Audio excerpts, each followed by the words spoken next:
السلام علیکم golden worlds کے ناظرین کو اپنے چینل پر خوش آمدید کہتے ہیں۔ ناظرین، سب سے پہلے ہم بتاتے چلیں کہ آج کی ویڈیو میں آپ کے لیے کیا ہے۔ ایک ایسی عورت کی کہانی جو سانپ کے ساتھ سوتی تھی۔ کیا کوئی انسان سانپ کے ساتھ ڈیلی سو سکتا ہے؟ جی ہاں، مگر کیسے؟ یہ آپ جان سکیں گے آج کی ویڈیو میں۔ تو ویڈیو کی ڈیٹیل میں چلنے سے پہلے جلدی سے ہمارا چینل سبسکرائب کریں تاکہ ہماری نئی آنے والی ویڈیوز کا نوٹیفیکیشن آپ تک پہنچ سکے۔ ایک عورت نے سانپ کا تھوڑا بہت خیال رکھنا شروع کر دیا۔ وہ ہر رات دن سانپ کے ساتھ سوتی رہی، یہاں تک کہ سانپ بہت بڑا ہو گیا۔ یہاں تک بھی کہ اگر سانپ کھانا نہیں کھاتا تو عورت بہت زیادہ پریشان ہو جاتی کہ سانپ اب کھانا کیوں نہیں کھاتا۔ اس کے بعد خاتون سانپ کو جانوروں کے ڈاکٹر کے پاس لے گئی تاکہ اس کے سانپ کا حل نکالا جا سکے۔ سانپ کھانا کیوں نہیں کھا رہا تھا؟ ویٹ ڈاکٹر کے بعد جیسا کہ خاتون کی شکایت تھی، سنو ڈاکٹر نے کیا کہا۔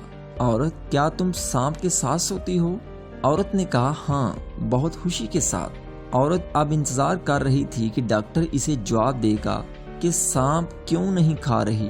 ڈاکٹر نے کہا، عورت، سانپ کے کھانے کی وجہ یہ ہے کہ وہ ہر رات آپ کو محسوس کرنے کے لیے آپ کے گرد رینگتا ہے اور دیکھتا ہے کہ وہ آپ کو کس طرح کھا جائے گا۔ خلا پیدا کرنے کی کوشش کر رہا ہے کہ وہ عورت کو کیسے چھڑاوے گا۔ ڈاکٹر کی بات سن کر عورت چونک گئی۔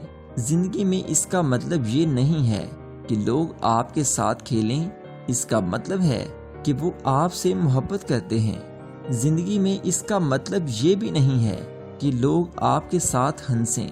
در حقیقت اس کا مطلب ہے کہ وہ آپ کی پرواہ کرتے ہیں یا آپ سے محبت کرتے ہیں۔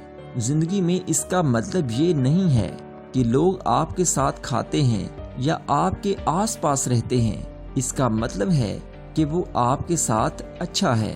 یہ لوگ اسی سانپ کی طرح برسوں سے عورت کے گرد گھوم رہے ہیں، عورت سے ناواقف ہیں کہ وہ سانپ سے محبت کرتے ہیں، بدلے میں کبھی اس سے محبت نہ کریں۔ اسے معلوم نہیں کہ جس سانپ کے بارے میں وہ پریشان ہے کہ وہ نہیں کھا رہا ہے، اس کے بارے میں پریشان نہیں ہے۔ اپنے ارد گرد رہنے والوں سے ہوشیار رہیں، کیونکہ ان کے خیالات اس وقت عورت کے ساتھ سوئے ہوئے سانپ کے بارے میں سوچ سکتے ہیں۔ میں ابھی آپ کے لیے دعا کرتا ہوں۔ آپ کے ارد گرد جو بھی اس سانپ کے بارے میں سوچتا ہے کہ وہ آپ کو نگل جائے گا، جہاں کہیں بھی وہ مقدس روح کی آگ ہے، اب وہ گرتے ہیں اور اب عیسیٰ علیہ السلام کے عظیم نام پر مر جاتے ہیں۔